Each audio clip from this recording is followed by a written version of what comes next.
Isa may ipaabot mga bay. Pa natapod, isang buong manok to. Ang minumukbang ng vlogger sa videong ito, isang buong manok. Pero ang kanyang kinakagat at nginunguya-nguya, hindi lang ang laman nito, kundi pati ang matitigas nitong mga buto. Para matang-tang ngipin ko sila. Dare o hamon daw ito ng isa sa kanyang followers. Lamunin mo na yung buong buto ng manok para mapadalhan kita ng 20k. Sabi unlon ko daw yung mga bukog mga bike. Grabe, mahirap to yung pinagawa mo sa akin, sir. Kapag nagawa niya raw kasi ito, bibigyan siya ng 20,000 pesos. Baka sabihin mo, sir, hindi ko ginihila mo yung bukog. Oh. Ito ang hindi nakita ng mga manunood ilang araw pagkatapos ng vlog. Ang lalaking challenge na umapak ng buto ng manok sa ngalan ng 20,000 nag-agaw buhay sa ospital. Magkadikit daw yung bituka ni Rogelio. Ang mga minukbang daw kasi nitong buto ng manok di umano bumara sa kanyang bituka. Dahil po siguro doon po sa buto ng manok. Napapanahong i-content lalo't kaliwat kanan ng kung ano-anong china-challenge ngayon online. Ang hirap ng buhay ngayon, huwag po sanang daanin sa mga dare o challenge o panghahamon na pwedeng makapahamak. Ang vlogger, tiga Kananga sa Leyte, si Rogelio, panganay sa 7 magkakapatid, nagbabanat ng buto sa pagtatanim sa bukid. Gusto mo kung pobre magtrabaho, gamay rag sweldo. Para may pandagdag kita nitong 2022 na engganyo si Rogelio na mag-vlog. Gusto niya po talaga yung pagbablog. Masipag po siya gumawa ng video. Ang kanyang content, ang pagmumukbang ng kung ano-anong pagkain sa kanilang bukid. Hanggang dumami ang kanyang followers. At nito lang Marso, ang kanyang videos nagsimula ng ma-monetize o kumita. Makuha lang akong dildo sa Facebook. Ang kanyang unang sweldo, pumalo ng 24,000 pesos. Maraming salamat mga bayo. Binilihan niya kami ng mga kape, ulam, bigas. Si Rogelio, nagpursige na gumawa ng mas marami pang vlog. Diri ko nalipay. Ato ray lingaw-lingaw atong kugalingom. Hanggang kamakailan lang, si Rogelio nakatanggap ng challenge mula sa isa niyang follower. Lamunin mo na yung buong buto ng manok para mapadalhan kita ng 20k. Hindi na raw siya nagdalawang isip, lalo't malaking tulong ito sa kanilang pangangailangan. Umaga nitong May 19, sinut ni Rogelio ang challenge. Yan na, sir. Kada na yung hamon mo sa ako ah. Mahirap to yung pinagawa mo sa akin, sir. Kung sa may ipaabot mga bay, pa natapod. Unahin ko pagkaon yung mga bukog. Una niyang kinuha ang buto sa hita ng manok. Isinawsaw niya ito sa suka at saka walang pag-aalinlangang isinubo.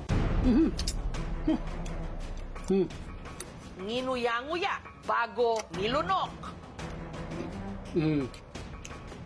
Ikala siguro ni sir, hindi ko papatulan yung 20k mo. Ipadala mo kagad yung 20k, sir. Pero matapos magawa ang challenge, ang follower na nag-dare kay Rogelio, wala raw paramdam. Makalipas ang 2 araw, si Rogelio nakaramdam ng pananakit ng tiyan. Kaya nagdesisyon na raw silang isugod si Rogelio sa ospital. Pina-ultrasound mo to na siya, ma'am. Binigyan na siya ng gamot. Mahigit 1 linggo siyang na-confine. Ito na nga niyang umuwi. Hindi naman kami kalabas kayo. Walang pabayad. Ayon sa doktor, kailangan siyang operahan. May nakita raw kasi silang bumara sa kanyang bituka. Na-determine ko na meron dati siyang naoperahan ng appendectomy. It's part of the complication when nagkakaroon po sabi ng post-operative adhesions. Parang nagdikit-dikit yung intestine niya. Hindi makalusot yung kinain. Hinala ni Nenita ang bumara sa bituka ni Rogelio. Buto ng manok. O yun, kinain daw niya. Hindi naman siguro ma'am pwede operahan, ma'am. Panahirapan na siya paghinga. Sakit, ma'am, eh. Sana ako na lang gano'n. Yan lang yung anak ko. Sa paglipas ng mga araw, si Rogelio tuluyan ng nanghina.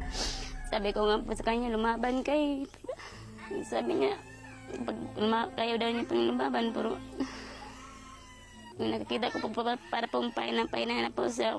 Wala na daw. Sana sa akin lang yung nangyari, ma'am. Dahil matanda na ako sa bata ba. Nagkakaroon ng sepsis.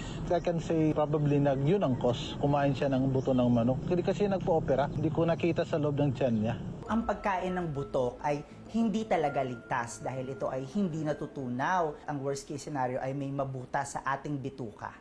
Ang kanyang mga naulila, galit na galit sa humamon kay Rogelio. Ang ipinangako rin kasing 20,000 pesos, hindi tinupad. Hindi niya nakuha yung pera. Konsensya ba siya buhat akong anak. Sabi ni tunlon ko daw yung mga bukog mga bay kay magpadala siya sa akin ng 20K. Kinain niya para sa pera. Makuha niya yung 20,000. Parang masama ang loob ko. Siya yung ibuhat akaburol yung kapatid ko. Napakabait po niya yung kapatid. Mapagmahal po. Posibleng kaso na pwede mong i-file ay reckless imprudence resulting to homicide under Article 365 ng Revised Penal Code. Pwede kang managot sa ilalim ng batas kung yung ginawa mo nagdulot na mailagay sa panganib yung buhay ng ibang tao. Sabi tunlon ko daw yung mga bukog mga bay. Nakipag-ugnayan ang aming programa sa follower ni Rogelio na siya raw humamon sa vlogger na kumain ng buto ng manok. Nagpaunlak siya ng panayam. Biro-biro lang man yun, bakit niya tinupad? Hindi ko alam, ma'am, na ganyan pala ang mangyari. No? Naawa naman rin ako sa kanila kasi matay yun. Hingi lang ko ng sorry sa kanila. Bigyan ko naman din siya ng konting tulong din sa pagkamatay niya. Yung mga ganyan na challenges, of course, may shock value din yan eh. Magiging curious yung mga tao, so papanoorin siya. A lot of content creators, they want to be viral. The more it gets viral, syempre may kaakibat din yon na financial. Kung ikaw ay content creator, be responsible. Do no harm to your audience and to yourself also. Sobrang miss ko, ma'am, si Rogelio. Hindi ko matanggap mga namatay si Rogelio, ma'am. Sobrang sakit. Sa mga nakalipas na taon, nakita natin kung paanong marami tayong mga kababayan kumapit sa content creation para sa tsansang makaahon, gumawa ng iba't ibang mga content, kumasa sa iba't ibang challenge. Ikala siguro ni sir, hindi ko papatulan yung 20K mo. Lahat tiniis, lahat kinaya. Grabe. Dahil ang nararamdaman na nilang hirap sa buhay, sagad hanggang buto. Walang daya itong video ko.